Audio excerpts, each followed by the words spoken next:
Hello everyone. তো finally তাণ্ডবের একটা গান লিচুর বাগানে সেটা চলে আসছে। এটা হচ্ছে আইটেম বা ডান্স নাম্বার বলতে পারেন। তো এই গানে চলুন যাই দেখি গানটা কেমন হলো বা আপনাদের কাছে কেমন লাগছে কমেন্টে জানায়েন। ভালো খারাপ যাই লাগুক, ঠিক আছে।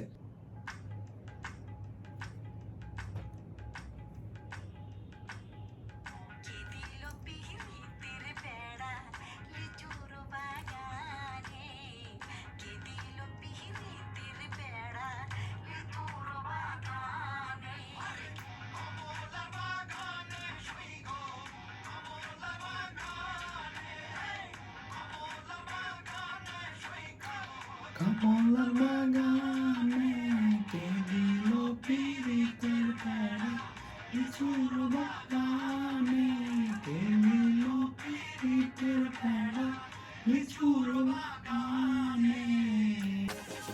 এই পার্টটা সবচাইতে পছন্দের আমার। মানে এখানে যখন শ্যুট চলে তখনও ভালো লাগছে, যখন দেখি শাকিব খানের এক্সপ্রেশন হাতটি খুবই সুন্দর ছিল।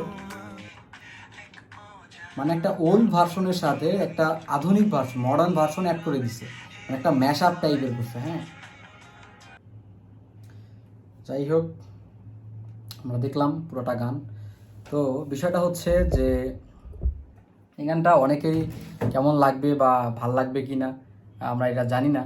তো আমার কাছে ভালোই লাগলো মোটামুটি। এটা হচ্ছে একটা এক্সপেরিমেন্টাল একটা সং। আমরা যদি বলি যে এটা হচ্ছে ধরেন এক্সপেরিমেন্ট করতে গেছে, মানে সচরাচর বাংলা সিনেমার যে গানগুলো হয় বা আইটেম নাম্বারগুলো হয় বা ধরেন ডান্সিং গানগুলো যে হয়, সেই ধাঁচ থেকে বের হয়ে মানে একটা মানে অন্যরকম একটা ভাইব দেওয়ার চেষ্টা করছে। মানে ওল্ড ভার্সন আর মডার্ন ভার্সন দুইটাকে মিক্স করছে, মিক্স করে এই গানটা তৈরি করছে। তো এই দিক থেকে যদি আমরা চিন্তা করি তাহলে কিন্তু গানটা দুর্দান্ত। আর আমরা যদি একটা জিনিস খেয়াল করি যে প্রিয়তমার পর থেকে, মানে প্রিয়তমার পর থেকে যে গানগুলো আসতেছে, ডান্স নাম্বার বলেন, আইটেম সং বলেন, যেগুলো আসতেছে প্রত্যেকটাই কিন্তু একটার থেকে আরেকটা একটু আলাদা আলাদা ধাঁচের। মানে একটার সাথে আরেকটা মিলতেছে না, বা তারা এক্সপেরিমেন্ট করতে গেছে বা নতুন কিছু তৈরি করছে এমন। যেখানে লাগে উড়াধুরা, চাঁদ মামা, এগুলোও কিন্তু প্রীতম হাসানেরই তৈরি। তো ঠিক আছে, তো তারা ভিন্ন টাইপ করতে গিয়ে এই তাণ্ডবে এই গানটাতে বেশি এক্সপেরিমেন্ট করে ফেলছে। তারা আসলে একটা কোক স্টুডিওর ফিল দিয়েছে। প্রীতম হাসানের যে কোক স্টুডিওতে আমরা সচরাচর এই গানগুলো দেখে থাকি।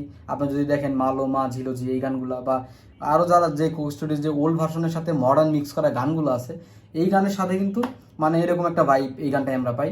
সেট ডিজাইন বলেন, এগুলোও কিন্তু প্রায় ওই রকমই। ঠিক আছে, তো সব দিক থেকে চিন্তা করলে যে এক্সপেরিমেন্টাল সং হিসাবে খুবই ভালো হয়েছে।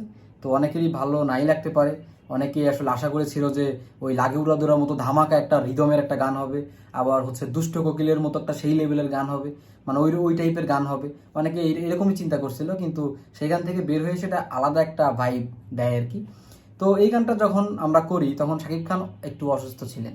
আপনারা একটা জিনিস খেয়াল করবেন যে লাগে উড়াধুরা, চাঁদ মামা, এইগুলোতে শাকিব খানের যে একটা এনার্জি ছিল বা লিপ দেওয়ার সময় তার যে হাসি, তার যে এক্সপ্রেশন, মানে টপ নচ। কিন্তু এই গানটাতে সেই দিক থেকে একটু ডাউন। আমরা একটু যদি দেখি একটু ডাউন। তো এখানে তিনি একটু চুপচাপ মনে হইতেছে, মানে শান্ত স্বভাবের, একটু চুপচাপ থেকে নাচটা শুধু করে গেছে এমন মনে হইতেছে, মানে ওই গানগুলোর তুলনায় আর কি। তো এর কারণ হচ্ছে অসুস্থতা, তিনি অসুস্থ ছিলেন, আমরা এটা দেখেছি। তো যার কারণে হয়তো বা এরকমটা হইতে পারে। তো আরেকটা হচ্ছে কোরিওগ্রাফি করেছে হচ্ছে বাবা যাদব ফ্রম মুম্বাই। ঠিক আছে, তো আপনারা যদি কয়েকবার শোনেন তাহলে এই গানটা আপনাদের অবশ্যই ভালো লাগবে এবং গুনগুন করে কিন্তু গাইতে থাকবেন। যে লিচুরো বাগানে কে দিল পিরিতের বেড়া, এই টাইপের জিনিসগুলো কিন্তু আপনি গুনগুন করে গাইতে থাকবেন।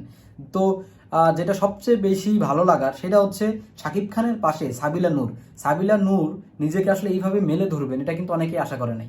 তিনি একটা নাটকের নায়িকা, সামাজিক নাটক করে গেছেন, শান্ত স্বভাবের বা এরকম একটা ক্যারেক্টার তিনি আজীবন করে গেছেন।